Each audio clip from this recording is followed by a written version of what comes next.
80-ാം സങ്കീർത്തനം. ഞങ്ങളെ പുനരുദ്ധരിക്കണമേ. ഇസ്രായേലിന്റെ ഇടയനെ, ആട്ടിൻകൂട്ടത്തെ പോലെ ജോസഫിനെ നയിക്കുന്നവനെ ചെവികൊള്ളണമേ. കെരൂബുകളിന്മേൽ വസിക്കുന്നവനെ പ്രകാശിക്കണമേ. എഫ്രായിമിനും ബെഞ്ചമിനും മനാസയ്ക്കും അങ്ങയെ തന്നെ വെളിപ്പെടുത്തണമേ. ഉണർന്ന ശക്തിയോടെ ഞങ്ങളെ രക്ഷിക്കാൻ വരണമേ. ദൈവമേ, ഞങ്ങളെ പുനരുദ്ധരിക്കണമേ. അങ്ങയുടെ മുഖം പ്രകാശിക്കുകയും ഞങ്ങൾ രക്ഷപ്പെടുകയും ചെയ്യട്ടെ. സൈന്യങ്ങളുടെ ദൈവമായ കർത്താവേ, അങ്ങയുടെ ജനത്തിന്റെ പ്രാർത്ഥനകൾ എത്ര നാൾ അങ്ങ് കേൾക്കാതിരിക്കും? അങ്ങ് അവർക്ക് ദുഃഖം ആഹാരമായി നൽകി, അവരെ അളവില്ലാതെ കണ്ണീർ കുടിപ്പിച്ചു.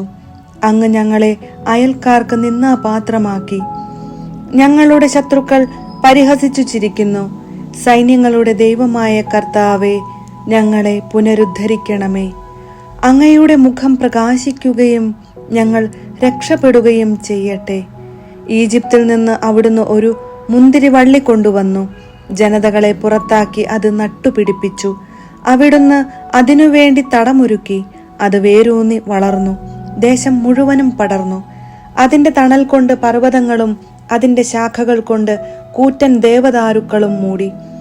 അത് അതിന്റെ ശാഖകളെ സമുദ്രം വരെയും ചില്ലകളെ നദി വരെയും നീട്ടി. അങ്ങു തന്നെ അതിന്റെ മതിൽ തകർത്തതെന്തുകൊണ്ട്?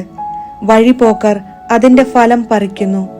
കാട്ടുപന്നി അതിനെ നശിപ്പിക്കുന്നു. സകല ജന്തുക്കളും അതിനെ തിന്നുകളയുന്നു.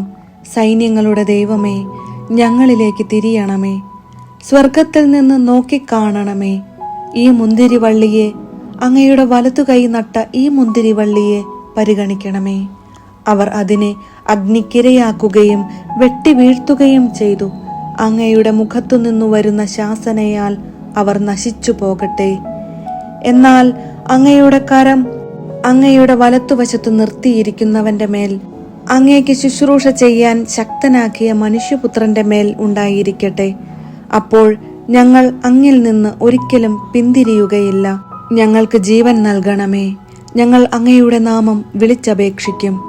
സൈന്യങ്ങളുടെ ദൈവമായ കർത്താവേ, ഞങ്ങളെ പുനരുദ്ധരിക്കണമേ. അങ്ങയുടെ മുഖം പ്രകാശിക്കുകയും ഞങ്ങൾ രക്ഷപ്പെടുകയും ചെയ്യട്ടെ.